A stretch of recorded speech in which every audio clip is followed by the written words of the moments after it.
Heather DeCoke from Heather DeCoke Floral Design. In the previous segments, I've been teaching you how to do some beautiful European hand ties. So I did one here quickly with some hydrangea. And again, we just made a nice small little hand tie. We cut them really short. I'm going to put it into my beautiful square vase here, and make sure you put lots of flower food. One thing about hydrangeas, they like to drink. So make sure that once you have the flowers in place, just make sure the water level is very full all the time, and they should last you quite a bit of time. One thing you can do as well is if you just like a nice clean look, you can do that, or for natural elements, you can add in a bit of rock. When you add rock in though, make sure that you have the water in first, otherwise it's clunk, clunk, clunk. So I just put a few handfuls. Voila. You don't need a lot, just a bit, and then just plunk your hand tie, whatever hand tie you decide to make, right in there. Now with hydrangeas, I have added in some beautiful Cymbidium orchids. And one thing about orchids is they last very well out of water, so we can just take them and plunk them in. But a little trade secret is you do want to wire them a little bit, and that way they last a little bit longer. So when you're wiring a Cymbidium orchid, what you can do is you can go through the stem, or right here you have the beard, and you can even just at the very bottom of the beard, you can just put your wire right through there and pull it out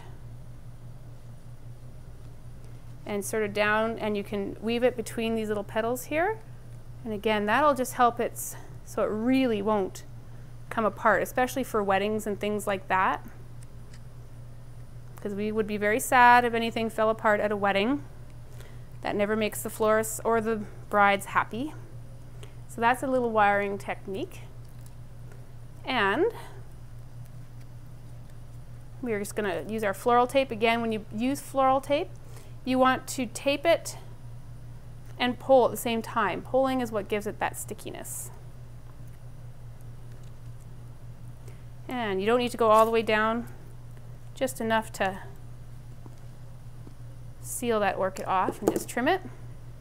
And now it's ready to be inserted into your beautiful arrangement. I got a few done, just like a cooking show, where we're ready to go. There we are. It's absolutely looking gorgeous. Now you could either put one right on the top here, or if you want something different and modern, we have flax here, and this flax is very stiff, so it stands up very straight, and that's a beautiful look. Now we're going to just cut it off because we want it to be in proportion to your vase. You don't want the flax coming all the way up so it goes even off screen, unless you're doing something very cool and wide at the bottom. But we want it to be in proportion to the container that we're using. Just stick it right in. That's one piece. All right, so we're going to do another piece, but I'm going to do a little bit shorter than the other one.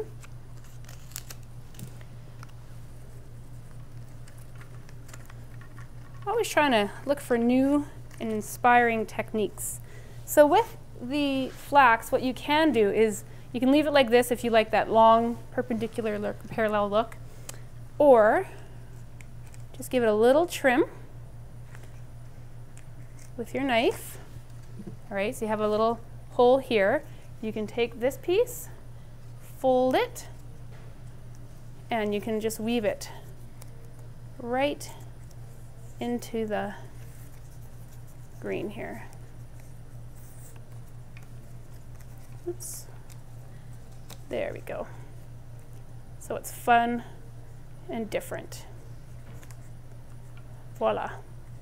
And if you give it a good, like press down here and give it a good crease, it should stay. And you have something just different and totally modern. You can do it at different heights and basically just go and have fun with this. Thank you.